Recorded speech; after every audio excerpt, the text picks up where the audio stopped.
Long Voyage Back, page 54. Jean and Lisa, with Skippy and the dog huddled around them, blinked in bewilderment at the chaos that was now the waterfront of Point Lookout. 2 hours after they'd been thrown out of the station wagon, there were several hundred people where the night before there had been perhaps 24. In places along the docks and on the wooden picnic tables, a thin layer of ash had been discovered at dawn, a discovery that had increased the panic. Jean had already seen people siphoning gasoline from parked cars for boat engines or their own cars, seen men rush past with guns stuffed in their belts, rifles in their hands.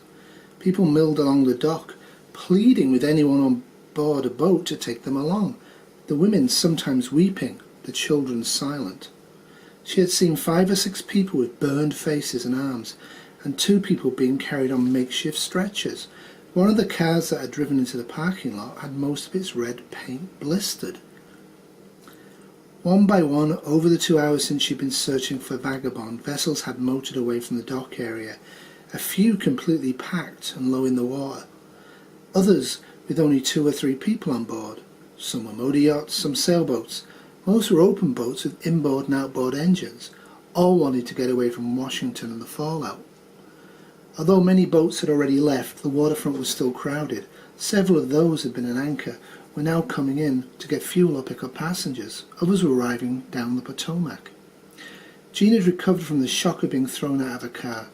The men had let Lisa and Skippy leave and had tossed out the children's duffel bags, her largest suitcase, and a sleeping bag, but had driven off with a smaller suitcase, a handbag, and a lot of little stuff in the car, including snack food she'd tossed together. She had no money or credit cards, and they hadn't eaten breakfast. When she'd rolled into the creek, she'd wet her jeans through, so had changed into white shorts and a blouse. Her wet boat shoes she had to leave on, since her other shoes were in the missing smaller suitcase. As she stood with one arm around Lisa's waist and the other holding Skippy's hand, she was trembling, considering other options. With every minute that passed, the chances of the trimarans leaving at Point Lookout grew smaller. She could conceive of no reason for Frank not to have arrived by now. He'd said he hoped to come at 10 last night, maybe morning at the latest. What could possibly stop him from motoring across the bay? Her only conclusion was that Frank had decided that she and her family were dead. He wasn't coming. So what could she do? She had no husband, no home, no car, no money, no friends, and no place to stay. Her isolation and powerlessness saddened and angered her. The burned faces, the sightless eyes, and the shuffling, numb way so many people moved frightened her. She had to focus on her alternatives, but when she did, she could see only one. She should try to get across the bay to Crisfield. Frank would probably not be there, but it seemed like her only hope. At least they could keep moving. She should try to hitch a ride on some other boat. Even as she decided, she could feel herself absorbing the alternating numbness and hysteria she saw all around her.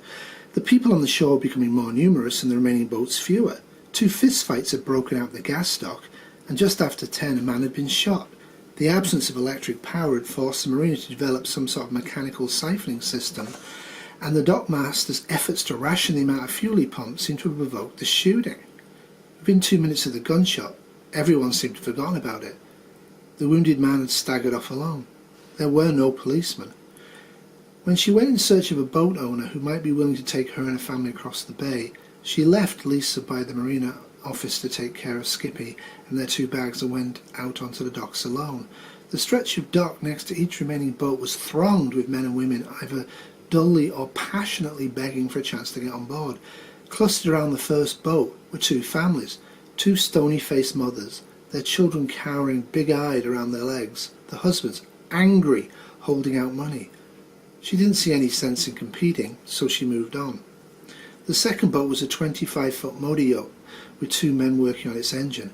One of them looked up at the group accosting him from the dock. She saw the man staring appraisingly at the attractive blonde woman who was pleading with him to take her and a child, and then his gaze shifted to Jean herself, first her bare legs and then her breasts, and finally her eyes. She felt a sensual shock. From 15 feet away, without uttering a word, the man seemed to have propositioned her. She hurried on.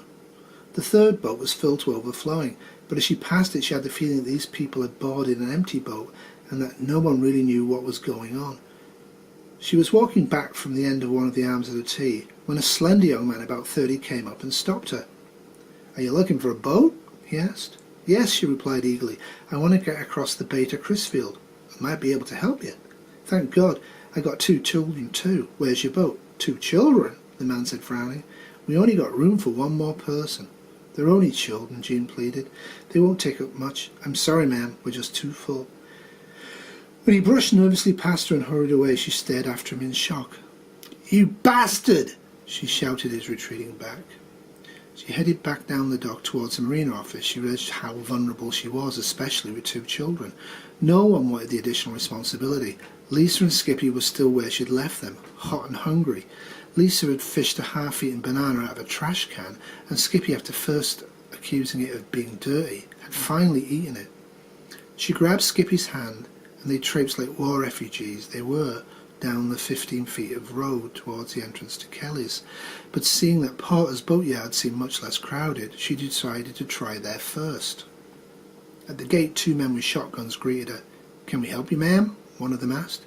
"Yes, I hope so," Jean replied, thankful for the first sign of politeness she'd encountered all day. I need to get a boat right across the bay."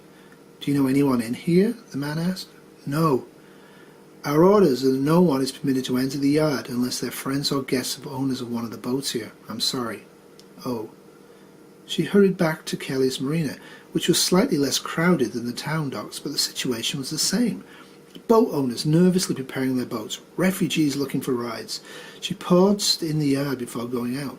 She had nothing to offer that the others didn't have, but she had to try. "Lisa," she said to her daughter aside, "I want you to keep yourself and Skippy 30 or 40 feet behind me and out of sight. Follow me, watch me, don't lose me, but stay away until I call you. Do you understand?" "Yes, Mother," Lisa replied. "What are you going to do?" "I'm trying to get us right across the bay where I hope to find Frank." Jean had noticed a sailboat tied a little way off a small dock between the municipal marina and Kelly's, and now that a family of 4 was leaving, there was only 1 man on the nearby dock. "Do you have a hairbrush?" she asked her daughter. "Mine was in my handbag." "I think so." Lisa dug out a hairbrush from the duffel bag, and Jean let down her hair, which she was tied back earlier, and brushed it out. She had no fresh makeup on, but she hoped she didn't need it. "How do I look?" she asked Lisa. Lisa stared at her uncertainly. You look fine," she answered. "I mean, mascara not running?" "No, Mother. What are you going to do?" "Let me come with you." "No, honey, stay here," she replied, and walked away. She moved without haste and without the sense of desperation that she realised now had been with her all that morning. It was still with her, of course, but she was playing a part. Her desperation was under control. She was trying to walk like a beautiful woman out for a stroll on a lovely summer morning. A wave of horror at the image surged through her. She felt ridiculous. She kept walking. She saw that the man on the dock was adjusting a line that ran out to the sailboat, 20 feet off the dock, where 2 of the men were working hurriedly. They looked like they were about to leave. "Hi," she said as the man watched her approach down the gentle embankment that led to the dock. "Hello," he said, glancing at her nervously. He was a musky-looking man in his mid-20s, dressed in khakis and a polo shirt. "I could use a boat ride," she said. "You and half the rest of the world," the man answered, his eyes flicking quickly over her, his expression neutral. She tried to smile. "There are a lot of us," she agreed. "What's she want?" an older man called from the boat. "Say she wants a boat ride," the first man answered. When she turned to the sailboat, she saw that the 2 men had stopped whatever they were doing and were staring at her. There was no friendliness in their faces, only appraisal. "I'd like to get a ride over to Crisfield," she said, smiling. The older man, in his 40s, she guessed, grey-haired, wearing glasses, looked her up and down. "Can you cook?" he asked. "Cook?" Jean echoed, and then nodded. "On a 20-mile voyage?" "Come aboard, then," he said. Jean hesitated. "Are you going to Crisfield?" "We haven't decided," the man answered, still staring at her without smiling. She slowly let her eyes drift to her left, and then attentively off to her right. Lisa was sitting on the grass 50 feet away, feeding Skippy something while watching Jean. "I hope to find a friend on a big trimaran in Crisfield," she explained to the man in the boat. The 2 men in the cockpit whispered together urgently. The other was a round, heavy-set man in his 20s with a full black beard. "We've got work to do. Come aboard and let's talk about it," the old man repeated. "Pull us up to the dock, Gary." The man next to her pulled on a line, the stern of the sailboat east towards the dock. The bearded man came around to the transom of the sailboat to help her down. She hesitated. half of her wanting to run, the other half knowing that this was probably her last chance to get her right across the bay to find Frank. Then she felt the hands of the man on the dock take hold of her waist from behind. "Ready?" he said. "What?" she replied. But he lifted her up and held her out to the big man in the stern, who grabbed her under the armpits and slowly lowered her onto the deck, grinning in her face. "Welcome aboard," he said. "I'm Carl." "Thank you," she said, smiling at him uncertainly. She turned to the older man. I need a ride to Crisfield," she said, feeling stupid. "Come down and have a drink," he said. Carl warmed the engine up. Again she wanted to run, but the children were safe and she had to get to Frank. After a 5-second hesitation, she smiled again. "Thank you," she said. She moved past him to the hatchway and down the steps. The two men followed her. Inside was a pleasant galley and a dinette area on one side, and a long settee on the other. She sat down on the settee. The older man stopped to pour out 3 glasses of bourbon, while Carl got the key and went back up on the deck to start the engine. The older man handed her a small glass. "Here's to survival," he said. "To survival," she replied, and they clinked glasses. "You can come," he said to her. "We can use the female aboard the boat." "I just want to get across the bay," she said. "What if you don't find your friend?" the man cowered. "Then what are your plans?"